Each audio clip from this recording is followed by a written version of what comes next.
Drake Maye não é Tom Brady, mas o que assusta é que, nos números, o começo de carreira dele é ainda mais impressionante que o do maior de todos. Já no seu segundo ano na liga, Maye lidera a NFL em rating de passes, é o primeiro em aproveitamento de passes completos. Está entre os 5 melhores em jardas aéreas por jogo, top 3 em touchdowns lançados e, de alguma forma, ainda aparece no top 5 entre os quarterbacks em jardas corridas. Ele transforma jogadas mortas em grandes ganhos, transforma o caos em oportunidade e faz lançamentos em movimento que simplesmente não deveriam ser possíveis. De líder da liga em precisão nos passes, a candidata a MVP em apenas sua segunda temporada, com só 23 anos, levando os Patriots a um patamar que eles não alcançavam desde a era Tom Brady. Essa é a história de Drake Maye.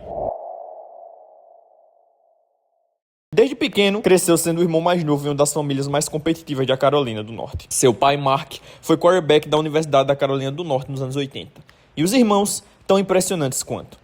Luke Maye jogou basquete pelo North Carolina Tar Heels entre 2015 e 2019 e fez parte do time campeão nacional em 2017. Inclusive, ele virou manchete no Elite Eight ao acertar a cesta da vitória contra o Kentucky de Malik Monk com apenas 0,3 segundos no relógio. Cole Maye conquistou um campeonato nacional no beisebol pela Universidade da Flórida. Bo também seguiu no esporte, jogando basquete pela UNCC. Essa família é basicamente os Manning da Carolina do Norte, disse Phil Longo, ex-coordenador ofensivo da UNC. Ou seja, todo dia naquela casa parecia uma Olimpíada, só que sem câmeras. Mas aqui está o detalhe mais importante. Em vez de ser engolido por toda essa pressão, Drake absorveu tudo aquilo. No seu primeiro ano na Ruff High School, Drake começou no banco, atrás de um quarterback mais velho, porque o treinador era fiel à ideia de priorizar os veteranos. Só que o resto do estado já sabia algo que os técnicos ainda não diziam em voz alta. Durante a preparação para os playoffs, o técnico da Myers Park, Scott Chadwick, começou a fazer o básico, estudar os adversários. E quando ele ligou para treinadores que haviam enfrentado a Huff ao longo da temporada, ouviu algo inacreditável. Outros técnicos me diziam, não machuca o titular, você não vai querer tirar ele do jogo, contou Chadwick. Porque se o calor entrar, acabou. O calor é o melhor quarterback. Não deixa o titular sair, não deixa aquele garoto entrar. Chadwick ainda não entendia completamente o que aquilo significava, mas entenderia em breve. Enquanto Drake esperava sua chance no banco, ele começou a treinar na fábrica de quarterbacks de Chadwick, um programa que ele comandava ao lado de Josh McCauley, treinador de quarterbacks do Minnesota Vikings. Chadwick ficou tão impressionado que convenceu a família Maye a se mudar, só para que Drake pudesse jogar pela Myers Park. E essa decisão mudou tudo. No segundo ano do ensino médio, Drake lançou para 3.201 jardas e 36 touchdowns, levando a equipe até a semifinal estadual. Já na temporada seguinte, a Myers Park passou a anotar em média 50 pontos por jogo, se tornou o melhor time do estado e ainda apareceu nos rankings nacionais. Drake quebrou recordes ao completar 72% dos passes, com 50 touchdowns e apenas 2 interceptações. Um número simplesmente absurdo. Mas o formato dos playoffs colocou a equipe na estrada logo nas quartas de final, contra o segundo melhor time do estado. Em um jogo apertado, eles acabaram derrotados por 35-32. Só que Drake ainda não tinha terminado. E o último ano dele prometia entrar para a história. Ele já era um recruta 4 estrelas, com propostas de gigantes como Alabama, Clemson, Ohio State e UNC. E a Myers Park teria 2 jogos transmitidos em rede nacional. Um deles seria no Bank of America Stadium, exibido pela NFL Network, contra a Trinity Christian, liderada por um certo garoto chamado Sheldon Sanders, e seu pai, Deion Sanders. Mas então aconteceu aquela coisa que mudou tudo. A Covid. E Drake Maye, um dos melhores quarterbacks de high school que o estado já viu, nunca mais entrou em campo no ensino médio. Quando chegou a hora de escolher a universidade, depois de inicialmente se comprometer com Alabama, Drake decidiu seguir a tradição da família. O destino seria a Universidade da Carolina do Norte. Só que os Tar Heels já tinham um quarterback estrela, Sam Howell. Então, em 2021, Drake acertou o redshirt, passou o ano aprendendo, observando e esperando sua vez. Em 2022, o time passou a ser dele. Logo na estreia contra a Flórida, Drake lançou 5 touchdowns, tornando-se o primeiro quarterback da história da UNC a conseguir isso em seu jogo de estreia. Ao fim da temporada de 2022, ele liderou todo o país em jardas totais, somando mais de 5.900 jardas combinadas entre passes e corridas. Drake quebrou o recorde da universidade em jardas aéreas, igualou o recorde de touchdowns, levou a UNC ao ACC Championship Game e ao Holiday Bowl, além de conquistar o prêmio de jogador do ano da ACC como titular de primeiro ano. E ele não parou por aí. Em 2023, as defesas montaram seus planos inteiros para pará-lo. E mesmo assim, ele respondeu com mais de 3.600 jardas passadas, 24 touchdowns pelo ar, mais 9 correndo com a bola e várias atuações com mais de 400 jardas. Quando encerrou sua carreira universitária, Drake Maye já figurava entre os 5 maiores da história da UNC em jardas e touchdowns aéreos. Tudo isso sendo titular por apenas 2 temporadas. Então, chegou o momento do draft da NFL.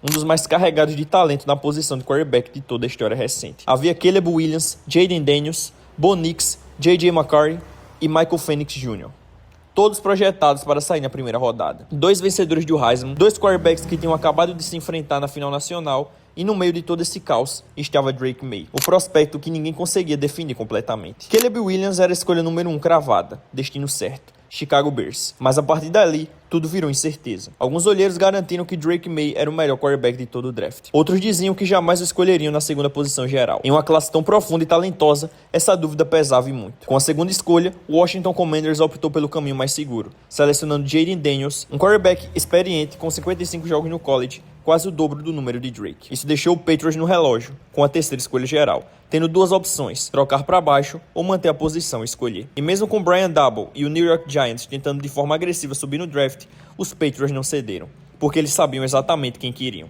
Drake Maye. Galera, antes de continuar o vídeo, quero pedir para você deixar o like para ajudar esse vídeo a chegar a mais amantes de NFL. E se inscrever no canal para o Camisa 15 bater os primeiros 1000 inscritos. Não se esquece de ativar o sininho para acompanhar os vídeos semanais. Tamo junto, vamos pro vídeo. Quando Tom Brady deixou o New England em 2020, os Patriots perderam um motor que sustentou 2 décadas de domínio e 6 títulos de Super Bowl. A franquia tentou de tudo para preencher esse vazio. Ken Newton, Bailey Zappe, Mac Jones, mas nada funcionou. Entre 2022 e 2024, o ataque dos Patriots terminou entre os 5 piores da liga em jardas ofensivas em todas as temporadas. A dinastia tinha virado cinzas, e então Drake Maye foi draftado com a missão de salvar o que restava. O plano inicial para 2024 era cauteloso, deixar Maye no banco, aprendendo, enquanto Jacob Brissett comandava o time. Mas depois de um começo brutal, com apenas 1 vitória e 4 derrotas, New England tomou uma decisão ousada: entregar o time nas mãos do novato. E o primeiro jogo dele mudou tudo. Estreia fora de casa contra Houston, uma defesa duríssima. Qualquer um entenderia se ele sentisse o peso do momento. Mas Drake Maye fez exatamente o oposto. Ele entrou soltando o braço. Foram 3 touchdowns passados, mais do que Brissett havia lançado em 5 jogos somados, além de 243 jardas aéreas e 38 jardas corridas, liderando o time também no chão. Com isso, Maye se tornou o primeiro quarterback desde pelo menos 1950 a lançar 3 touchdowns e ainda liderar sua equipe em jardas terrestres em sua primeira partida como titular. Semana após semana, os sinais ficaram impossíveis de ignorar. Passes fora de base que cortavam as defesas como facas, movimentação fria dentro do pocket em colapso, leitura rápida de blitz feita justamente para confundir quarterbacks novatos. Drake Maye não parecia um rookie comum, mas na semana 8 veio o susto. Uma concussão que deixou toda a torcida do Patriots em silêncio. O medo era grande, só que quando ele voltou semanas depois, uma coisa ficou clara: a confiança continuava intacta. O recorde final do time foi duro, 4 vitórias e 13 derrotas, mas o filme mostrava outra realidade. Drake Maye terminou a temporada com 2.276 jardas, 15 touchdowns e 10 interceptações. E aqui vem o detalhe mais insano de todos: seus primeiros 10 passes para touchdown foram para 10 recebedores diferentes. Talvez a dinastia ainda não tenha voltado, mas pela primeira vez em anos, New England finalmente tinha algo que parecia esperança. Ao fim da temporada, Drake Maye tinha feito algo raríssimo. Saiu de reserva, virou faísca, virou esperança e terminou como convocado para o Pro Bowl, substituindo Josh Allen. Tudo isso como novato em um time de apenas 4 vitórias. Isso simplesmente não acontece se a liga não enxergar algo muito maior do que o recorde. Os números eram sólidos, os lances ainda melhores. Mas o que Maye devolveu aos Patriots foi algo que New England não sentia desde o dia em que Tom Brady saiu pela porta: crença. A chama tinha sido acesa e o resto da NFL ainda não fazia ideia da velocidade com que aquela faísca estava prestes a virar incêndio. Porque naquela off-season, uma nova figura atravessou as portas do Gillette Stadium: Mike Vrabel. Ídolo dos Patriots, liderar a moda antiga, zero papo furado, e o primeiro técnico desde Belichick a chegar com uma identidade clara desde o primeiro dia. New England abriu os cofres como nunca. Foram 364 milhões de dólares em free agency, o maior investimento da NFL naquele ano, com mais de 90 milhões de vantagem para o segundo colocado. O ataque foi prioridade. A maior aposta veio na posição mais carente do elenco: Stephon Diggs, ex-All-Pro, assinando um contrato de 3 anos e 63,5 milhões. Uma jogada agressiva e arriscada. Diggs já tinha 31 anos, vinha de uma lesão grave no joelho e carregava algumas dúvidas fora de campo. Mesmo assim, era um salto gigantesco em relação ao que os Patriots tinham como wide receiver número 1 até então. E não parou por aí. Para proteger seu quarterback do futuro, o time reforçou uma linha ofensiva trazendo nomes experientes como Morgan Moses, Garrett Bradbury e Wes Schweitzer. Pela primeira vez em anos, Drake Maye não parecia condenado a correr pela própria vida. Do outro lado da bola, Vrabel deixou claro o que queria: velocidade, físico e pressão constante. E o front office executou o plano à risca. Chegaram Harold Landry III, sua antiga arma em Tennessee, Caleb Chaisson e o tackle Milton Williams, um disruptor interior caríssimo, mas com enorme potencial, além de Kiris Tonga para segurar o jogo terrestre. O segundo nível ganhou Robert Spillane e Jack Gibbons, enquanto a secundária foi reforçada com Marcus Epps, Jalen Hawkins e Carlton Davis III, finalmente dando a Christian Gonzalez um parceiro legítimo no perímetro. Pela primeira vez desde a saída de Brady, os Patriots não pareciam um time perdido, tentando sobreviver ao passado. Eles tinham um plano, tinham identidade, tinham investimento. Agora, tudo estava nas mãos de Drake Maye. A questão com quarterbacks é simples. Normalmente o segundo ano vem com queda. As defesas já têm fita, os coordenadores defensivos conhecem tendências, manias, pontos fracos. É o famoso sophomore slump, mas Drake Maye não seguiu o roteiro. Ele abriu a temporada de 2025 com 2 jogos seguidos passando das 250 jardas, e então veio a semana 5. Buffalo chega a Foxborough esperando pressionar o garoto, bagunçar a cabeça dele, mostrar quem mandava na divisão. O que aconteceu foi exatamente o oposto. Jogo empatado, final do quarto período. O Bills em cobertura too high trap, tentando induzir o erro. Maye leu tudo com calma, manteve a compostura e encontrou Keyshawn Bolt no momento certo. Aquela conexão selou a campanha, virou a partida e derrubou o Bills amplamente favorito. A partir desse momento, as estatísticas deixaram de ser boas e começaram a ficar absurdas. 3 touchdowns contra Miami, com um rating de passe quase perfeito em um atropelo divisional. Vários jogos com 300 jardas ou mais, sem cometer um único turnover. Um nível de controle que simplesmente não combina com um quarterback tão jovem. Na semana 10 contra Tampa Bay, veio um daqueles lances que ficaram na memória. Maye sai do pocket pela direita, reajusta os pés e solta uma bomba absurda. 56,4 jardas no ar. O passe mais longo da temporada inteira, caindo exatamente no ritmo de Mike Holland. 2 semanas depois, contra Cincinnati, ele mostrou que não era só braço. Drake segurou o safety com um olhar, avançou dentro do pocket e encaixou uma bola milimétrica pelo meio do campo para Demario Douglas. Quando os Patriots finalmente chegaram à bye week, a narrativa já tinha mudado completamente. Eles estavam 11-2, tinham vencido 10 jogos seguidos, e de repente, o resto da NFL percebeu que aquele incêndio já estava fora de controle. No fim das contas, Drake Maye fez algo que parecia impensável pouco tempo antes. Levou os Patriots ao título da divisão, garantiu o segundo seed de toda a AFC e entrou de vez na conversa de MVP da liga. A corrida pelo prêmio virou um duelo direto entre o Drake Maye e Matthew Stafford. 2 quarterbacks separados por 14 anos de carreira, quase 50 mil jardas aéreas de diferença e expectativas completamente opostas. Mas se o MVP realmente significa quem é mais importante para o próprio time, a resposta não é difícil. É o garoto em New England. Só que os playoffs têm uma regra própria. Eles arrancam as máscaras. Não tem truque, não tem atalhos, não tem nota artística. E como os Patriots tinham enfrentado o segundo calendário mais fácil da NFL desde 2002, jogando apenas 3 partidas na temporada regular contra times com campanha vencedora, muita gente estava pronto para dizer: agora ele vai ser exposto. Ainda mais quando ficou definido que o adversário no Divisional Round seria o Houston Texans, dono da melhor defesa da liga. A neve caiu em Foxborough. Desde o primeiro snap, dava para sentir que seria um daqueles jogos sujos, pesados, decididos no detalhe. Drake Maye apanhou, foi sacado 5 vezes, sofreu 2 fumbles, tomou pancada o jogo inteiro.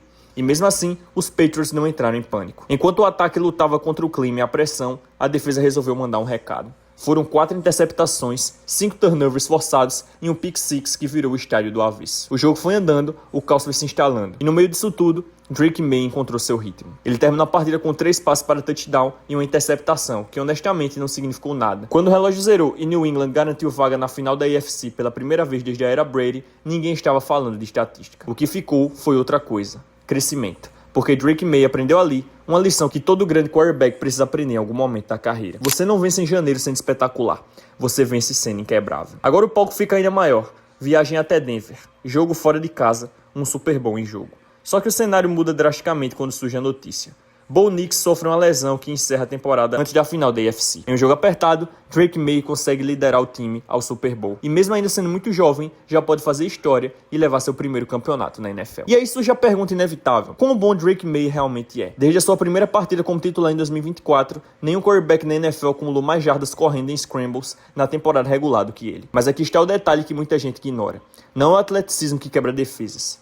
A liga está cheia de quarterbacks móveis. Hoje, todo mundo improvisa. Isso é o jogo moderno. O que torna Drake Maye assustador de verdade é outra coisa: precisão. Em 2025, ele liderou a NFL com 72% de passes completos e não foi fazendo isso em um sistema engessado ou com um alvo dominante. Pelo contrário, 6 jogadores diferentes lideraram o time em jardas recebidas em partidas distintas. Drake distribui o jogo como um veterano.